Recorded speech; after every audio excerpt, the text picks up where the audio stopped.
Hello दोस्तों, latest exam GK में आप सभी का स्वागत है।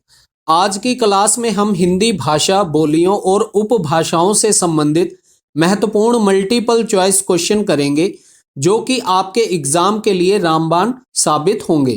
दोस्तों, वीडियो स्टार्ट करने से पहले अगर आप चैनल पर नए हो तो प्लीज वीडियो को लाइक और शेयर जरूर करें और चैनल को सब्सक्राइब भी जरूर कर लें और बेल आइकन को भी प्रेस कर लें ताकि आगे आने वाली सभी वीडियो के नोटिफिकेशन आप तक पहुंच सके। तो चलिए बिना समय गवाए वीडियो शुरू करते हैं। पहला प्रश्न है, भारतीय आर्य भाषा परिवार की भाषाओं का मूल स्रोत कौन सी भाषा है? हमारे ऑप्शन है हिंदी, वैदिक संस्कृत, मराठी या फिर लौकिक संस्कृत। भारतीय आर्य भाषा परिवार की भाषाओं का मूल स्रोत वैदिक संस्कृत है। ऑप्शन नंबर बी सही हो जाएगा। और वैदिक संस्कृत से संस्कृत भाषा का उद्भव हुआ, संस्कृत से पाली, पाली से प्राकृत और प्राकृत से अपभ्रंश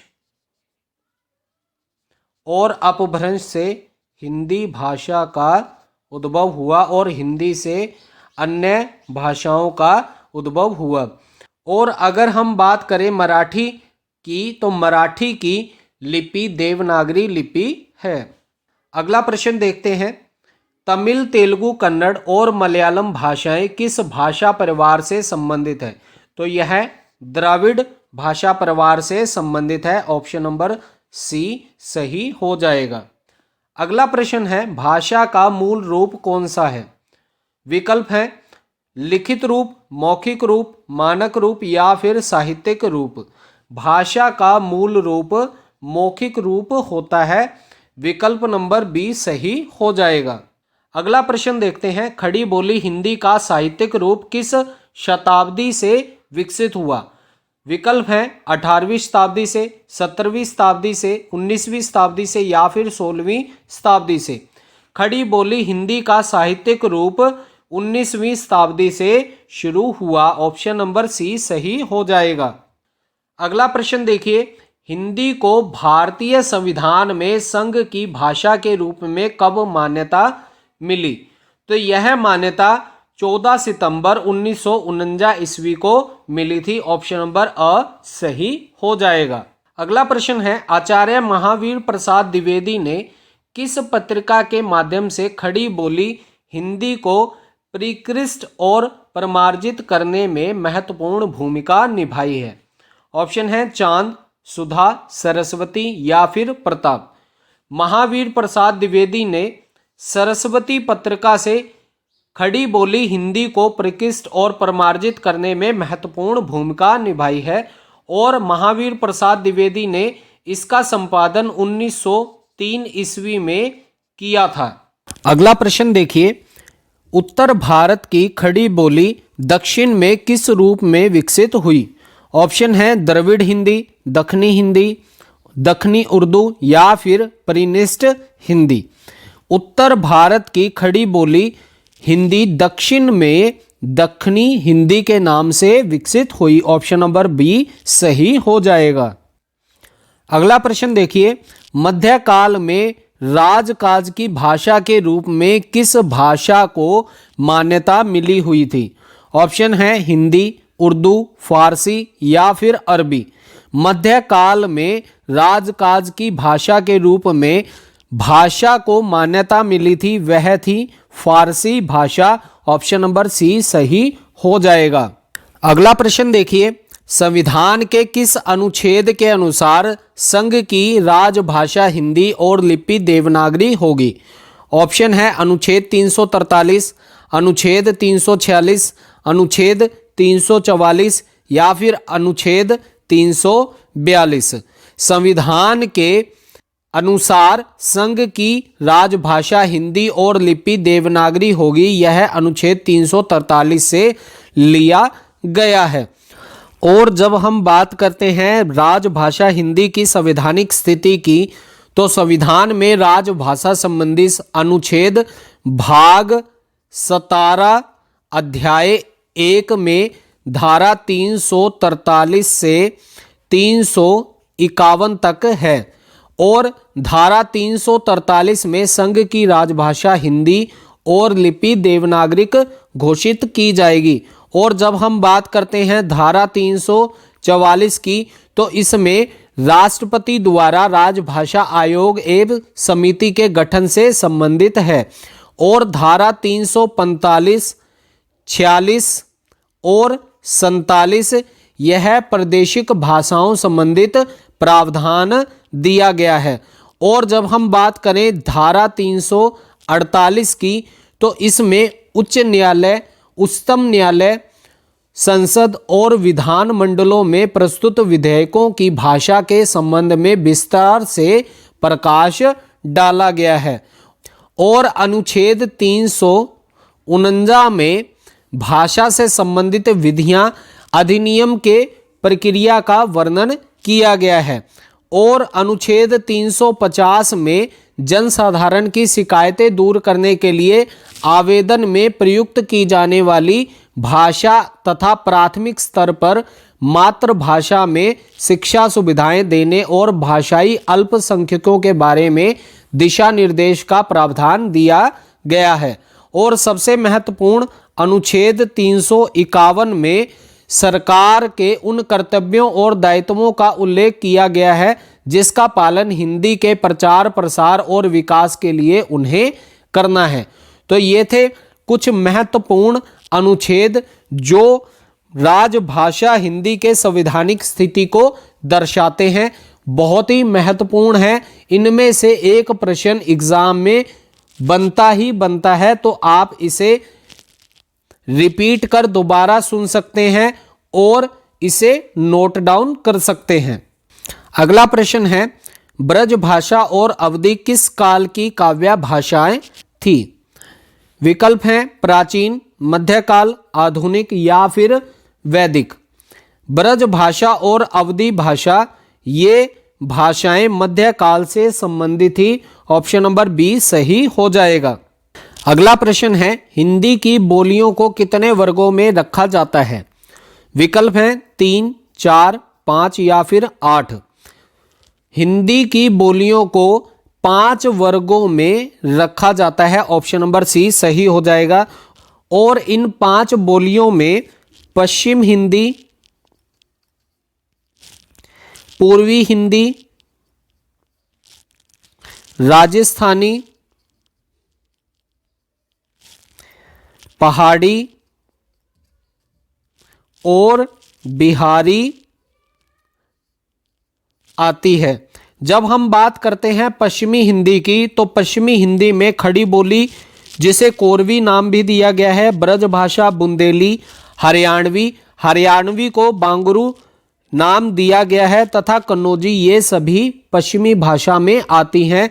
और पूर्वी भाषा की बात करें तो पूर्वी हिंदी में अवधी, बघेली और छत्तीसगढ़ी आती है। और राजस्थानी भाषा में मारवाड़ी, जयपुरी, मेवाती, मालवी भाषा आती है। और पहाड़ी भाषा में गढ़वाली, कुमायूनी, नेपाली भाषाएं आती हैं। और बिहारी भाषा में या बिहारी हिंदी में मैथिली, मगही और भोजपुरी आती हैं। महत्वपूर्ण प्रश्न है और इसमें से एक प्रश्न जरूर बनता ही बनता है, आप इसे अच्छे से जरूर पढ़ लीजिएगा। अगला प्रश्न है, बुंदेली और कन्नौजी बोली हिंदी के किस उपभाषा वर्ग की बोलियां हैं? तो यह पश्चिमी हिंदी की उपबोलियां या उपभाषा है। अगला प्रश्न है, आधुनिक भारतीय आर्य भाषा का विकास किससे हुआ है? ऑप्शन है संस्कृत, हिंदी, अपभ्रंश या फिर पाली प्राकृत। आधुनिक आर्य भाषाओं का विकास अपभ्रंश से हुआ है। ऑप्शन सी सही हो जाएगा। अगला प्रश्न है, भोजपुरी मूलतः किस प्रदेश की बोली है? तो यह बिहार प्रदेश की बोली है। ऑप्शन नंबर बी सही हो जाएगा। अगला प्रश्न देखिए, मानक हिंदी का विकास किस बोली से हुआ है? खड़ी बोली हिंदी से, ब्रज भाषा से, अवधी या फिर बांगरू से। मानक हिंदी का विकास खड़ी बोली से हुआ है। ऑप्शन नंबर अ सही हो जाएगा। अगला प्रश्न है, भाषा के संदर्भ में अशुद्ध तथ्य कौन सा है? भाषा अर्जित संपत्ति है, भाषा सामाजिक वस्तु नहीं है, भाषा परिवर्तनशील है, भाषा अनुकरण द्वारा अर्जित की गई है। अगर हम बात करते हैं सही तथ्यों की तो इसमें भाषा अर्जित संपत्ति है, भाषा परिवर्तनशील होती है तथा भाषा अनुकरण द्वारा अर्जित की जाती है। और इसमें गलत ऑप्शन हो जाएगा ऑप्शन नंबर बी, भाषा सामाजिक वस्तु नहीं है। ये विकल्प बिल्कुल सही नहीं है, इसलिए उत्तर भी बी हो जाएगा, क्योंकि हमसे पूछा गया था कि अशुद्ध तथ्य कौन सा है। अगला प्रश्न है, लिपि के विकास क्रम में पहली लिपि कौन सी है? विकल्प हैं भावमूलक लिपि, सूत्र लिपि, चित्र लिपि या फिर प्रतीकात्मक लिपि। तो लिपि के विकास क्रम में पहली लिपि चित्र लिपि होती है। ऑप्शन नंबर सी सही हो जाएगा। अगला प्रश्न देखिए, मैथिल कोकिल किसे कहा जाता है?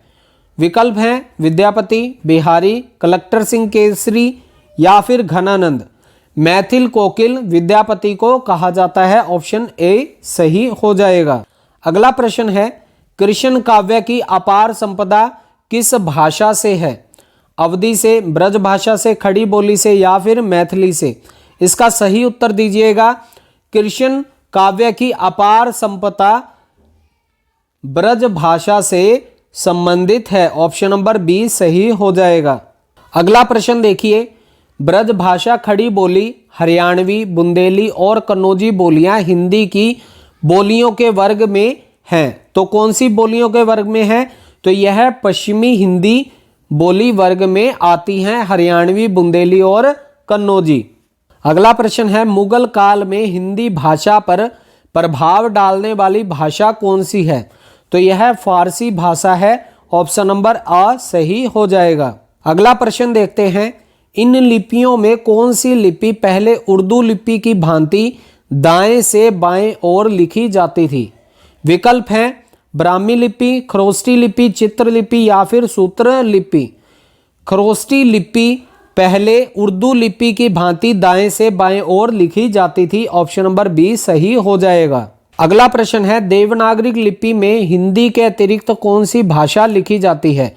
तो ये हमने पहले ही प्रश्न में किया था। यह मराठी भाषा देवनागरी लिपि में लिखी जाती है। अगला प्रश्न है, मेवाती और हड़ौती बोलियां हिंदी के किस वर्ग में बोली जाती हैं? ऑप्शन है पहाड़ी, राजस्थानी, बिहारी या फिर पश्चिमी हिंदी।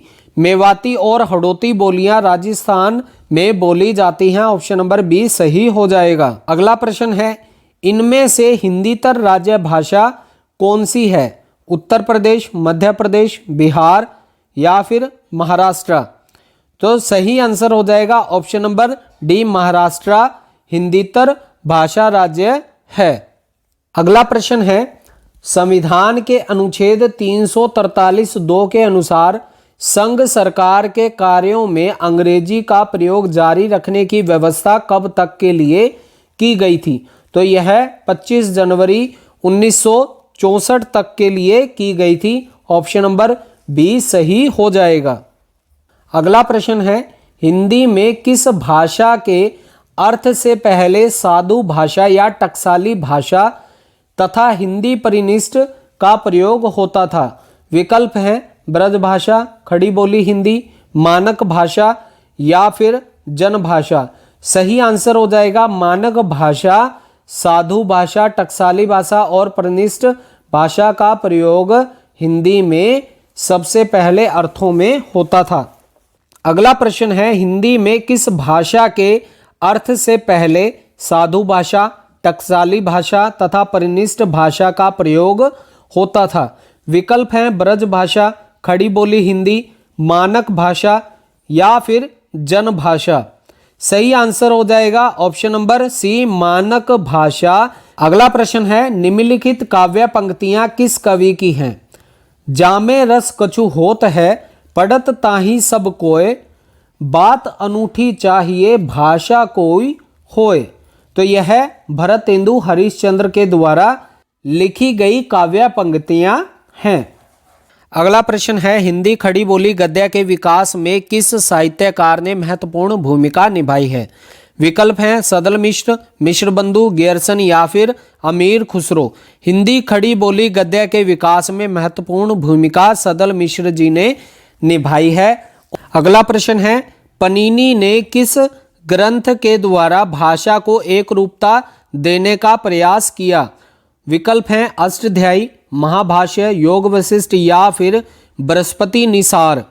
पनीनी ने अष्टाध्यायी ग्रंथ के द्वारा भाषा को एक रूपता देने का प्रयास किया था। विकल्प अ सही हो जाएगा। अगला प्रश्न है पुरानी हिंदी को किस भाषा का समानार्थी माना जाता है? तो पुरानी हिंदी को अपभ्रंश का समानार्थी माना जाता है। विकल्प बी सही हो जाएगा। अगला प्रश्न है पश्चिमी हिंदी का उद्भव किस अपभ्रंश से हुआ है? सोरसैनी, मागधी, अर्धमागधी या फिर पैचासी। पश्चिमी हिंदी का उद्भव सोरसैनी से हुआ है। ऑप्शन अ सही हो जाएगा। और मागधी से बिहारी, उड़िया, बंगला और असमिया का विकास हुआ तथा अर्धमागधी में पूर्वी हिंदी का विकास हुआ तथा पैचासी से पंजाबी और लहंदा भाषा का विकास हुआ। अगला प्रश्न है पूर्वी हिंदी बोलियां अपभ्रंश के किस रूप में विकसित हुई? तो यह अर्धमागधी के रूप में विकसित हुई थी।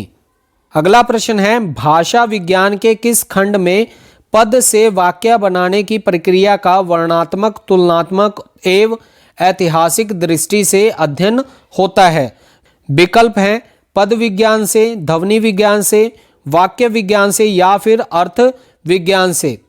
सही आंसर हो जाएगा ऑप्शन नंबर सी, वाक्य विज्ञान से पद से वाक्य बनाने की प्रक्रिया का वर्णनात्मक, तुलनात्मक और ऐतिहासिक दृष्टि से अध्ययन होता है। अगला प्रश्न देखिए पाली प्राकृत भाषाएं किससे विकसित हुई हैं? विकल्प हैं लौकिक संस्कृत से, पुरानी हिंदी से, सोरसैनी से या फिर वैदिक संस्कृत से। पाली प्राकृत भाषाएं वैदिक संस्कृत से उत्पन्न हुई हैं। विकल्प डी सही हो जाएगा। अगला प्रश्न देखिए हिंदी के संदर्भ में महात्मा गांधी ने किसका समर्थन किया? हिंदी, हिंदुस्तानी, हिंदुई या फिर हिंदू। महात्मा गांधी ने हिंदुस्तानी भाषा का समर्थन किया था। इसमें हिंदी और उर्दू दोनों भाषाएं मिश्रित होती हैं। अगला प्रश्न देखिए खड़ी बोली का दूसरा नाम क्या है? खड़ी बोली का दूसरा नाम कोरवी है। विकल्प नंबर बी सही हो जाएगा। अगला प्रश्न है अवधी बोली का केंद्र स्थान क्या है? बस्ती, बाराबंकी, बहराइच या फिर अयोध्या। जब हम बात करते हैं अवधी बोली के केंद्र की तो यह अयोध्या है। ऑप्शन नंबर डी सही हो जाएगा। अगला प्रश्न देखिए खड़ी बोली का प्रयोग साहित्यिक हिंदी खड़ी बोली के अर्थ के अतिरिक्त किस अर्थ में होता है? विकल्प हैं शुद्ध के अर्थ में, दिल्ली मेरठ के आसपास की लोक बोली के अर्थ में, लोक साहित्य की भाषा के अर्थ में या फिर लोकगीत की भाषा के अर्थ में। खड़ी बोली का प्रयोग साहित्यिक हिंदी खड़ी बोली के अतिरिक्त दिल्ली मेरठ के आसपास लोक बोली के अर्थ में भी होता है। विकल्प बी सही हो जाएगा। दोस्तों अगर वीडियो से आपको कुछ सीखने को मिल रहा है तो प्लीज़ वीडियो को लाइक शेयर जरूर करें और चैनल को याद से सब्सक्राइब भी जरूर कर लें। अगला प्रश्न है अपभ्रंश को पुरानी हिंदी कहने वाले प्रथम लेखक कौन थे? विकल्प हैं चंद्रधर शर्मा गुलेरी, रामचंद्र शुक्ल, जॉर्ज गियर्सन या फिर शिव सिंह सेंगर। अपभ्रंश को पुरानी हिंदी कहने वाले प्रथम लेखक चंद्रधर शर्मा गुलेरी जी थे। विकल्प अ सही हो जाएगा। अगला प्रश्न देखिए अपभ्रंश के प्रथम महाकवि कौन थे? विकल्प हैं हेमचंद्र, स्वयंभू, जोइंदू या फिर रामचंद्र। अपभ्रंश के प्रथम महाकवि स्वयंभू थे। विकल्प नंबर बी सही हो जाएगा। अब आपसे एक प्रश्न है बताइए कि स्वयंभू को प्रथम कवि किस आलोचक ने माना है? अगला प्रश्न है राजभाषा अधिनियम कब पारित किया गया था? विकल्प हैं सन 1963, 1961, 1964 या फिर 1962। राजभाषा अधिनियम 1963 में पारित किया गया था? विकल्प अ सही हो जाएगा। अगला प्रश्न है, राजभाषा अधिनियम में संशोधन कब हुआ? विकल्प हैं सन 1960, सन 1967, सन 1965 या फिर सन 1969। राजभाषा अधिनियम में संशोधन सन 1967 ईस्वी में हुआ था। विकल्प बी सही हो जाएगा। अगला प्रश्न है, सन 1955 में राष्ट्रपति ने जिस राजभाषा आयोग की नियुक्ति की थी उसमें कितने सदस्य थे? विकल्प है 5, 11, 21 या फिर 7। सन 1955 में राष्ट्रपति जी के द्वारा 21 सदस्यों को राजभाषा आयोग में नियुक्त किया गया था। अगला प्रश्न है, हिंदी हिंदुस्तानी के भाषा संबंधी विवाद में किसके नेतृत्व में हिंदी की विजय हुई थी? विकल्प हैं आचार्य महावीर प्रसाद द्विवेदी, महात्मा गांधी, पुरुषोत्तम दास टंडन या फिर बाबू शिव प्रसाद जी। हिंदी हिंदुस्तान भाषा के संबंधी विवाद में पुरुषोत्तम दास टंडन के नेतृत्व में हिंदी की विजय हुई थी। विकल्प नंबर सी सही हो जाएगा, पुरुषोत्तम दास टंडन। अगला प्रश्न है, पंडित किशोरीदास वाजपेयी ने 19वीं शताब्दी के पूर्वार्ध को किस युग के नाम से अभिहित किया है? विकल्प हैं भारतेंदु युग, लाल युग, खड़ी बोली युग या फिर आधुनिक युग। महत्वपूर्ण प्रश्न है ये। पंडित किशोरीदास वाजपेयी ने 19वीं शताब्दी के पूर्वार्ध को लाल युग कहा है। विकल्प बी सही हो जाएगा। अगला प्रश्न देखते हैं, किस शताब्दी को हिंदी का प्रचार युग कहा जाता है? विकल्प हैं 20वीं शताब्दी, 18वीं शताब्दी, 19वीं शताब्दी या फिर 17वीं शताब्दी। 19वीं शताब्दी को हिंदी का प्रचार युग कहा जाता है। विकल्प सी सही हो जाएगा। अगला प्रश्न देखते हैं, मंडियाली का संबंध किससे है? विकल्प है राजस्थानी से, पहाड़ी से, बिहारी या फिर पश्चिमी हिंदी से। मंडियाली का संबंध पहाड़ी से है। विकल्प बी सही हो जाएगा। आज के विषय का हमारा अंतिम प्रश्न है, प्रश्न नंबर 50। पूर्वी हिंदी के अंतर्गत कौन सी बोली आती है? विकल्प है बांगरू, ब्रजभाषा, मैथिली या फिर अवधी भाषा। पूर्वी हिंदी के अंतर्गत बोली जाने वाली भाषा अवधी भाषा है। विकल्प द सही हो जाएगा। वीडियो में अब तक जितने भी साथी जुड़े हैं उन सभी का धन्यवाद, और आगे आने वाली वीडियो में भी आप इसी तरह बने रहिएगा और चैनल को सब्सक्राइब जरूर करिए और वीडियो को लाइक और शेयर जरूर करें। तो चलिए मिलते हैं अगली वीडियो में। जय हिंद।